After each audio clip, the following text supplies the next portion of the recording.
आज आपण त्रिकोणी संख्या हा घटक बघणार आहोत। तर पहिली त्रिकोणी संख्या आहे 1 आणि दुसरी त्रिकोणी संख्या त्यामध्ये 1च्या पुढची संख्या 2 मिळवायची म्हणजे 3 मिळते। त्या पुढची त्रिकोणी संख्या 1 + 2 + 3 6, त्यापुढची 1 + 2 + 3 + 4 10 आणि त्यापुढे 4च्या पुढे 5 मिळवायचे म्हणजे 15 मिळेल। अशा प्रकारे क्रमाने पुढील संख्या येणारी मिळवत जायची म्हणजे आपल्याला त्रिकोणी संख्या क्रमाने मिळत जातात।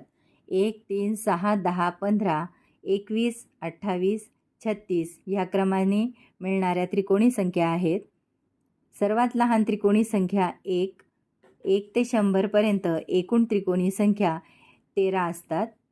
आणि आता स्पर्धा परीक्षेसाठी सोपी ट्रिक काय आहे ती आता मी सांगणार आहे। तर परीक्षेमध्ये जर विचारलं त्रिकोणी संख्या आहे की नाही ते ओळखा, तेव्हा ही सोपी ट्रिक आपण वापरायची आहे। जर एखादी संख्या त्रिकोणी आहे का हे ओळखण्यासाठी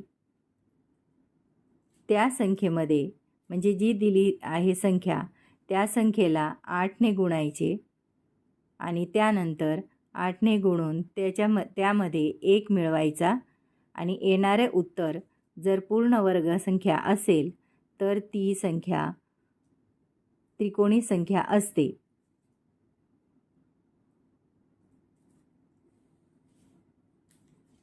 यासाठी उदाहरण म्हणून एक संख्या घेतली आहे 6।